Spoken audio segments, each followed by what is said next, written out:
Fight for the unborn. The White House affirms its pro-abortion position while two states diverge on pro-life protections. Planned Parenthood inroads, examining the connections between the abortion provider and Catholic colleges. Iraq anniversary, assessing religious freedom 10 years after the U.S. troops withdrawal. And Latin American Catholics, a Vatican perspective as the faithful celebrate Our Lady of Guadalupe. On EWTN News Nightly for Wednesday, December 15th, 2021.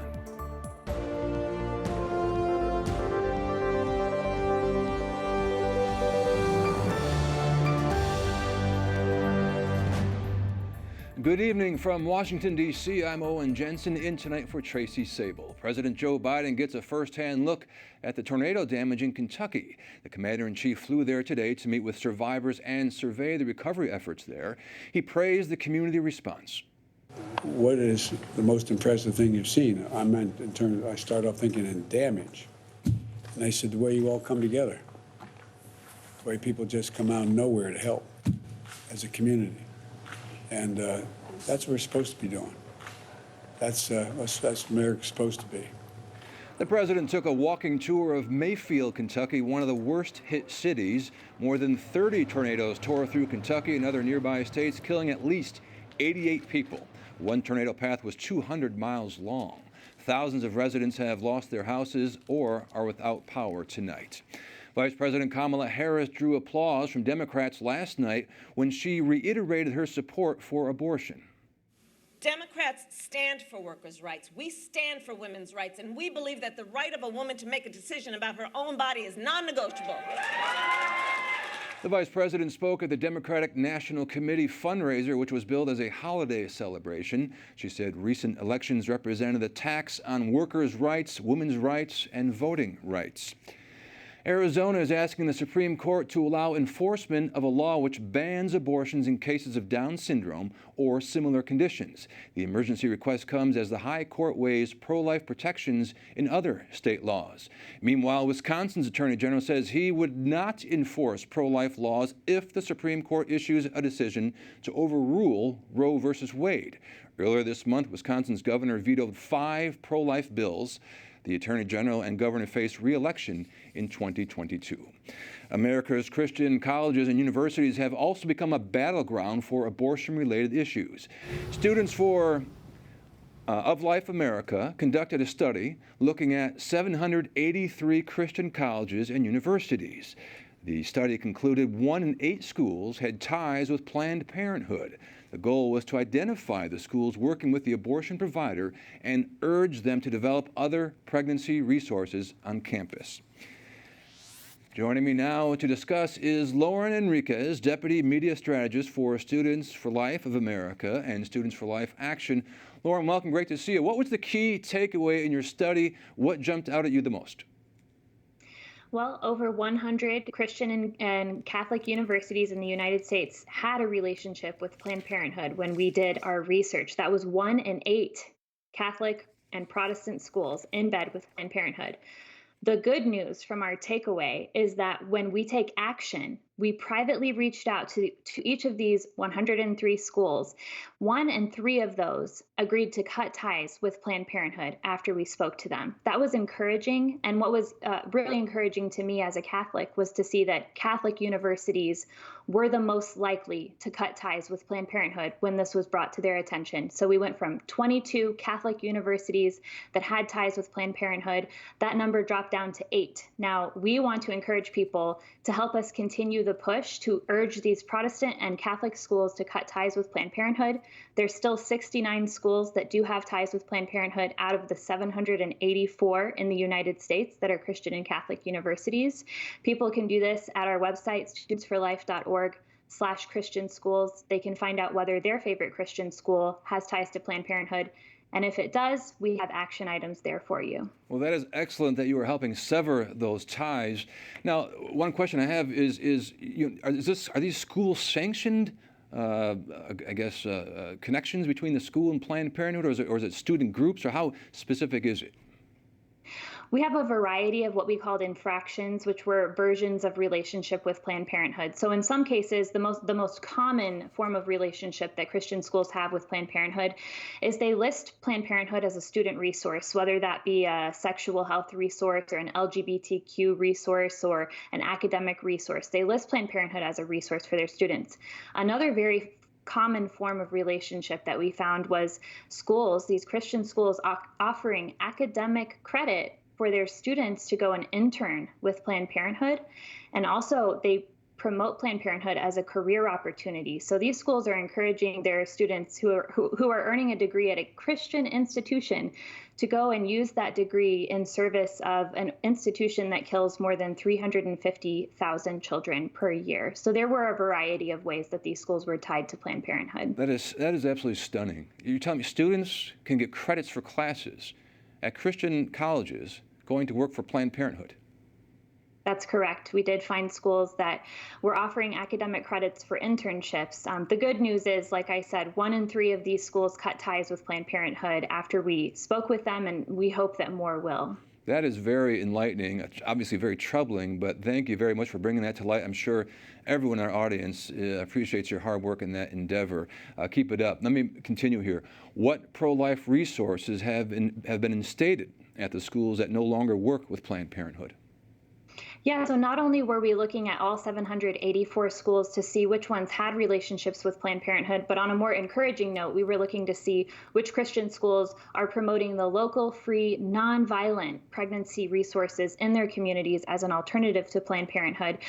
We found 49 schools that were specifically promoting these resources and not promoting Planned Parenthood at all. I'm very proud to say that my alma mater, Ave Maria University, was among these A-plus schools. There's quite a few Catholic universities among these A-plus schools.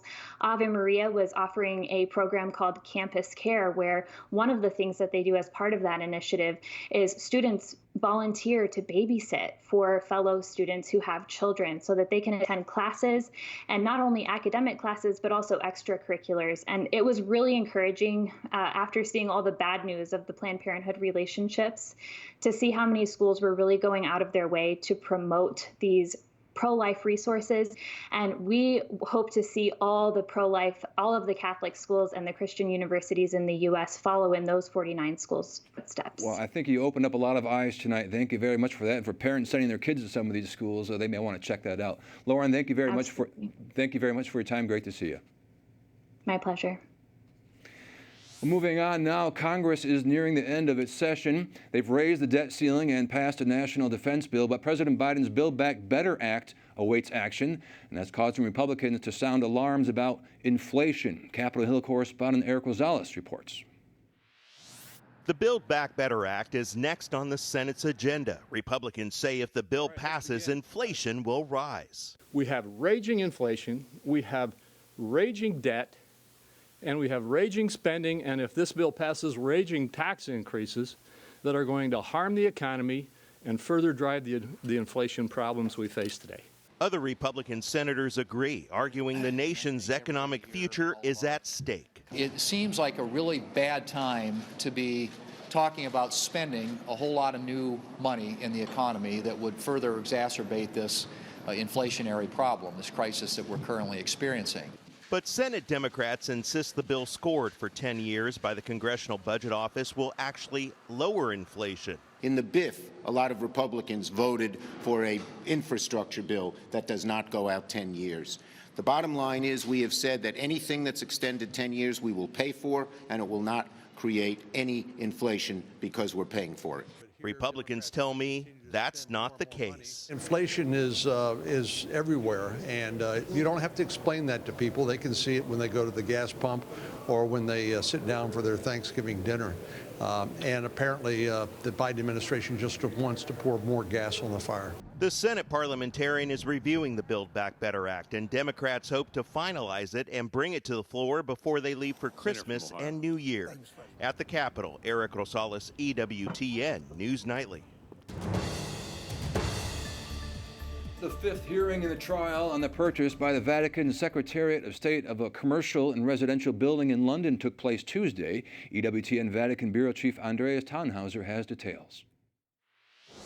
Here in Rome, Many follow the Vatican finance trial with great interest, not least because it implicates important members of the Roman Curia, including Cardinal Becciu, the highest-ranking cleric ever to be tried by such a tribunal in recent history. Pope Francis changed norms in April of this year to allow cardinals and archbishops to be tried by lay judges. At the center of this trial is an investment in a London property undertaken for the Vatican's Secretariat of State for close to $400 million. Yesterday, during a very brief hearing, the president of the Vatican Tribunal said that he was hoping to hear the first witness statements in February. This is very late, given that the proceedings started back in July this year.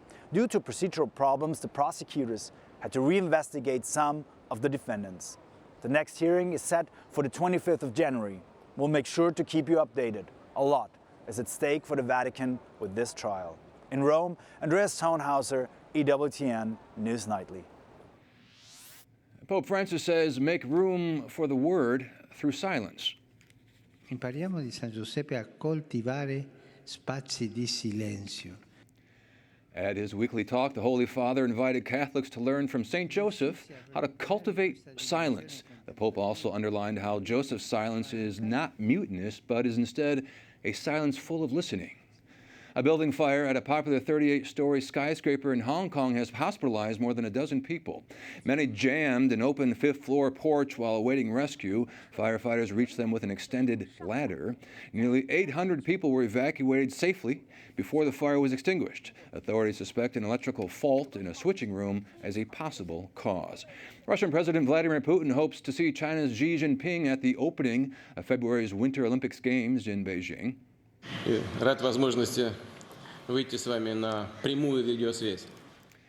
The two world leaders spoke earlier today by video conference. President Putin's commitment counters last week's move by the U.S., UK, Canada, and Australia to diplomatically boycott the Games as a protest against Chinese human rights abuses. Coming up, 10 years later, how religious freedom has changed after withdrawing U.S. troops from Iraq.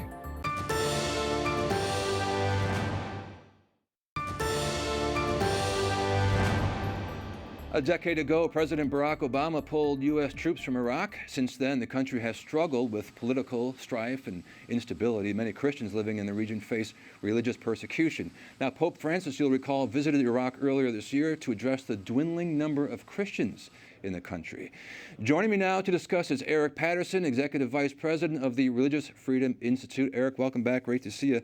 Let's bring our audience up to speed, please, on Iraq, the current situation there for religious minorities, including Christians. Well, that's exactly right, that a decade ago there was a power vacuum created when the U.S. precipitously left during the Obama-Biden administration. We've seen a similar thing play out this year in Afghanistan when the U.S. leaves a security vacuum behind. And you know ISIS and all the devastation there over the years. But in recent years, the last couple of years, there have been halting steps in the right direction. If you go to the north of the country around Erbil this season, you'd see Christmas decorations all around the city. But a report at the time of the Pope's visit from Aid to the Church in Need reported that 87% of the Christians in the Nineveh plain felt very insecure. And so that, coupled with Shia-Sunni violence that could break out at any time, it's still a very fraught situation in Iraq. As I understand, Iran's behind some of this, right, with the militias causing trouble? That's right. It's routinely reported by CSW, by the U.S. State Department and others that Iran-backed Shia militias are one of the sources of the most violence in Iraq today. So the main question that jumps out at me, not an expert in that region, but what's the future of Christianity in Iraq and in the region? Well, it's hard to say. What we'd hope and what we pray for is the growth of Christianity and at least the people who are already there to be able to live flourishing lives. And the only way that's going to happen is if governments take very seriously, both in the region and outside the region, the need for security to protect those vulnerable populations. Do you believe the U.S. is doing enough in Iraq right now to protect religious minorities? I'd say that in that region of the world we're not, and specifically not in Iraq. And here's why. This administration, just like its predecessor with President Obama, their number one goal is a nuclear accord with the Iranians. And so they look the other way when Iran stokes sectarian violence in its neighbor, Iraq. That's part of the bottom line here. More could be done. Let's switch gears. Christians in Nigeria. Nigeria, Africa's most populous country. They face religious persecution as well.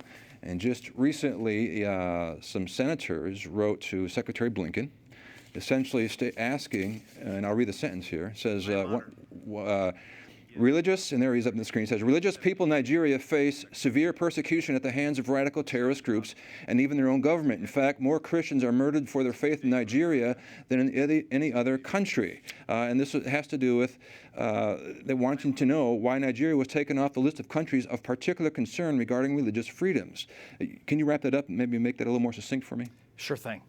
2 years ago, the previous administration put Nigeria on this special list of top violators of religious freedom, like North Korea, like Iran, like Afghanistan. And this administration, really with very little notice, pulled the plug on that.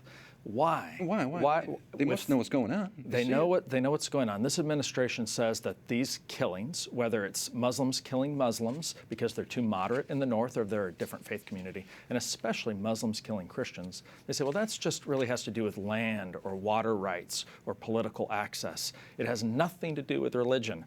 Well, that type of materialist worldview really does not explain what's going on. It's more dangerous to be a Christian in Nigeria. You're more likely to be killed there, I should say, than in any other country around the world. 4,000 deaths this year, 4,000 deaths last year. This is the country where we have I'm sure you know, students being abducted, young kids, Boko Haram running around, armed groups, armed militias. So by virtue of taking them off the list, does that jeopardize lives, or what's the ultimate result? Well, what it tells the Nigerian government is that it can continue to either look the other way or be complicit in the violence that goes on in its country. A much better approach would be for the US, the UK, and some other partners, including some Muslim governments, to say to the Nigerians, the 90,000 deaths of your citizens since 2009 at the hands of Boko Haram and Islamic State, that is unacceptable. It's destabilizing, and we need to work together to throttle the violence. Overall, in what country would you say Nigeria is the country, the top country in the world where Christians are facing the most persecution, or is it Iraq? Is it where would you say it is right now? Well, I certainly wouldn't want to be a Christian in North Korea. Of course. And there's some other places. But what makes Nigeria so dangerous right now is that it's apparent that the government looks the other way at thousands of deaths, abductions, rapes, particularly in the middle belt of the country. And so a government that doesn't impose law and order is likely to disintegrate or fall into civil war. And that's what's so worrying about Nigeria. You know, it boggles the mind. Here we are in almost 2022, and religious freedom in the world is on a scale of 1 to 10, I guess, 10 being the worst. Where do we stand? Well, unfortunately, it's been in decline for the past 10 or 15 years, but I do think that there's some spots of hope. Places like some of the universities in Iraq that are starting to do religious freedom and tolerance education for their students because they don't want to go back to where they were a decade ago. So there's some points of hope. And that's why it's critical, I'm sure you'll agree, for our country to be the example. And if it dwindles away here, religious freedom, forget it, right? Yeah, and one of the things we can do is be raising this awareness right here at home. Our organization is going to show a 6-minute video tomorrow from a Nigerian Catholic bishop. It just came to us last week. It's an authentic video, excuse me, where he talks about what's going on the ground right now. Where can people see that video? It's at thereligiousfreedominstitute.org at 1 p.m. tomorrow. Looking forward to that. Eric Patterson, Executive Vice President of the Religious Freedom Institute. Thank you very much for updating us today. Appreciate it. Thank you. Up next, more nativity scenes sent in by you.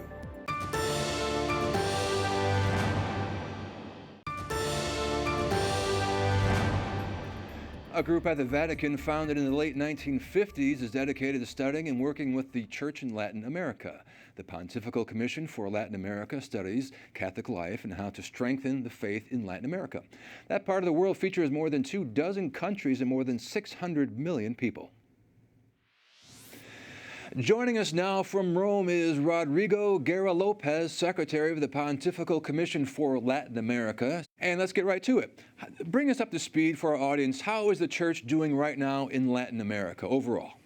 Well, we are an enormous region, but I would say the Holy Father has understood very clearly that our region is based in a common culture, in a common language in many countries, not all of them, but many of them, and a common, let's say, special relation with with the Virgin Mary, mainly in the advocation of Guadalupe and with many other names in the rest of of Latin America. So I would say the contemporary situation of Latin America is of a complex cultural reality, united by faith and in certain way by language, and with a lot of energies in order to collaborate with the universal society and the church nowadays. How about overall? I'm curious about church attendance. We know that it's waning in some places, unfortunately. How would you describe church attendance, just Sunday church attendance in Latin America overall?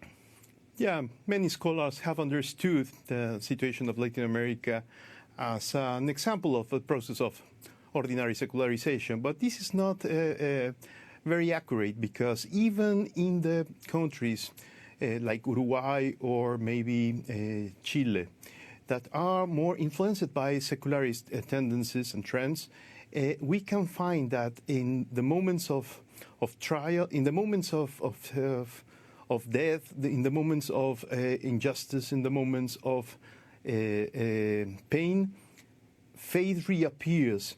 Maybe not in ordinary ways, but reappears, and mainly the affection to Our Lady also is very present in Latin America, and also in the persons of Latin America who live in the United States and in Canada.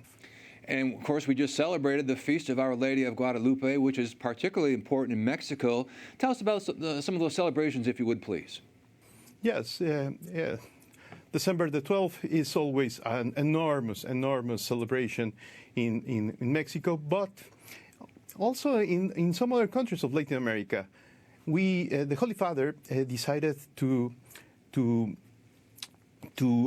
support the idea to have an enormous gathering in the St. Peter's Square last Sunday here before the Angelus, in order to pray the Rosary, to celebrate Our Lady of Guadalupe, and then we received the message and the salutation from the Holy Father. I would say it was an enormous surprise to discover thousands and thousands of persons interested on celebrating the Feast of Our Lady of Guadalupe, and to recover a joyful understanding of the Gospel. I would say this is very important for us as Mexicans, for us as Latin Americans, but for everyone in the Universal Church. In these moments where many persons are somehow depressed, do not see clearly the true signs of hope.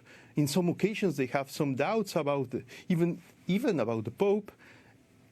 Our Lady of Guadalupe help us to heal the wounds, to recover through hope and through belonging to the Catholic Church in ways that maybe can surprise us, like those that happened on St. Peter's Square last Sunday.